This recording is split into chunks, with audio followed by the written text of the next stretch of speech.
Hey what's up everyone, so this is Doodler here और मेरे channel में फिर से आपका स्वागत है। तो आज हम कुछ इंटरेस्टिंग DIY करने वाले हैं and this is actually for non artist like those who don't want to use brush can try this at home and this is very easy to do. So let's see what we need for that. So we need one blank canvas, like ये canvas board है and this is like 6x6 size. So if you want you can use other like bigger size also or smaller size according to your choice. And you need acrylic colors.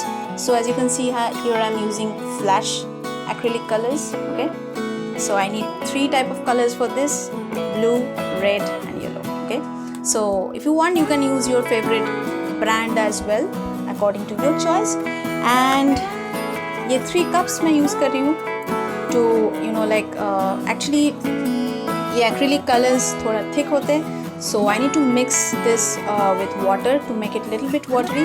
So I'm using this 3 paper cups for this particular project. Okay, and another thing I'm using for this project is rubber bands. Okay, so I'm using this kind of big rubber bands for here, but if you want you can choose smaller ones as well, but you to give it some interesting look I'm using this. Okay, and last thing which I am using is this is not a gun though, this is a hair dryer as you can see. So if you have this at your home you can use, or this is not compulsory, you can skip that as well. Okay, so these things we need for this project. So without adding further ado, let's see how we can do this.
So that's it for today guys. I hope you have enjoyed this video. और अगर आपको ये video पसंद आए हो तो please subscribe, share, like, comment करना मत भूलिए. And please let us know in the comment box also like what kind of tutorial or what kind of video you want to see in future. So I will try to make those kind of videos for you as well. So अच्छे से रहिए, मस्ती से रहिए, खुश रहिए. So I will see you in the next video. Till then, bye bye.